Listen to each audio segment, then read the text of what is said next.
So. Yeah, I think the Chaos Factor is where he has maybe the edge over the Drow here, because he can scout out the backlines and see when the heroes are going to be coming in. It just comes down to where they can find that opening, where they can find that opportunity. We're actually going to see a snowball coming in onto the West. He's already eaten 1 decay, down to 100 HP, down to 0. It's the first blood. To go and overextend, and then you really punish them with your ultimate. But in this case, it's still going to help with the fact that he has Skewer, there's the vacuum, but we're going to see a snowball up top. Alohadance dropping very low. Magic One keeps him alive a moment longer, but now we're going to see MMY dropping down quickly. One more hit will secure the kill, and then we're going to see him just control the top lane while Clinkz gets a kill on the Zeus mid. So making an early rotation here. They need to just to get one kill on a core hero. They almost got it out too. Clinkz pinged it right before they came out of the smoke because the Iron Shelled smoked up hero was hitting the creep and doing damage. Oh, but they do find a snowball onto Sylar, and down he's going to go. Nice toss play, but it actually could have risked MMY's life in the end. They commit the Death Ward, the TP will not be successful, and down bottom, Clinkz goes in and kills off Yao. He kills off Yao! He's going 1v3! This is such insane damage coming in from the Clinkz. He's got 1500 health with his ultimate alive, and he is just plowing through everybody. MMY going down next. Sentry Ward? Screw that, I'm just going to be able to DPS you down, and maybe barely gets out alive. 200 HP remaining. That is just not going to cut it when on the Empire side. RP is going to come down. 2 on bottom, though, taking massive damage to the mech. Will help them out, but the snowball doesn't come out in time. It will be Clinkz to look to clean it up. Xiao dropping and falling to the soul burn, but it's still a 2-for-1, and that is not insubstantial. I mean, that gives him a lot of survivability. When he's got 25% lifesteal, his BKB is active, and he's sitting at 2200 HP, pretty much you have to throw every spell in the book at him, and he's still going to keep on kicking. But now we're going to see a bit of a base race play here. Sylar and MMY here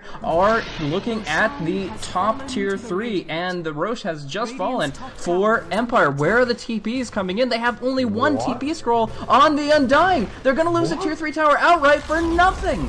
They do get the Roche, but they didn't know. I guess Clinkz is nearby, but yeah, no, I mean, there's still something on the hunt. The courier should go down. One hit from Silent will take care of that one.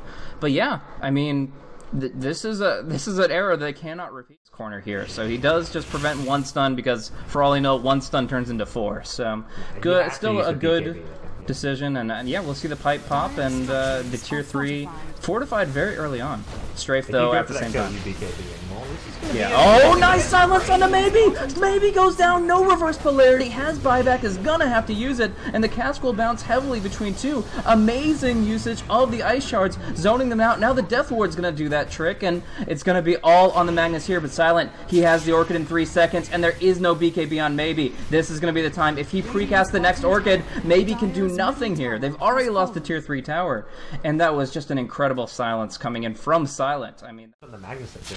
Ooh, smoke though, gonna be popped on the sidelines here, so they might be able to find a really big vacuum wall, blink RP, but it's all gonna come down all at once. The pipe will dissipate, and that's gonna be the signal for action. They've already lost 1 Rax though, and yet the smoke is broken, so they don't have an angle of attack particularly, and Silent is just waiting. He's got an observer ward, so he sees Maybe, and they'll just force the silence early. Actually, good movement for Maybe, but if Empire retreat right now, they can make it not worthwhile. Now this worth it. It just gives them that little safety that they know they're not going to get hit by an RP. Yeah.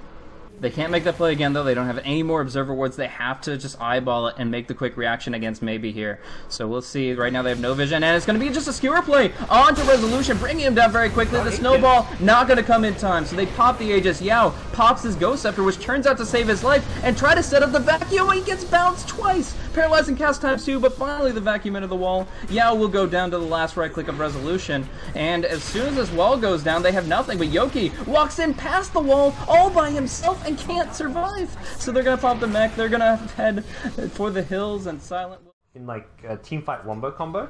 I feel like Yao has no buyback. Anyway. If they get the snowball, Yao has no buyback. They have to relocate him out now. He's going to pop the Ghost Scepter. They're going to force staff him away. They don't Ice Shards it. Oh, the Ice Shards actually making it so they can't lock down the Darkseer. He will now be hit by the Viper Strike, and he's going to be nuked down. It's a dieback for the Darkseer, and a silence on the maybe! The Magnus will not get the RP, and that is going to break the base wide open. The Death Ward bringing her MMY, bringing down Xiao 8, the Tombstone Zombie, trying to finish it off, but one whack of the tree will at least clean that one up. Still, there is no buyback button. Anybody but the Tiny. Zeus is healing up on the fountain, while their tier 3 is in shambles here. Fortification coming up in 15 seconds, but it's not going to be up in time for the Rax unless they make a desperate maneuver here. Sylar looking for an opening, looking for opportunity, but it won't come. They have lost 2 full lanes of Rax, and Empire make their way to make it 3.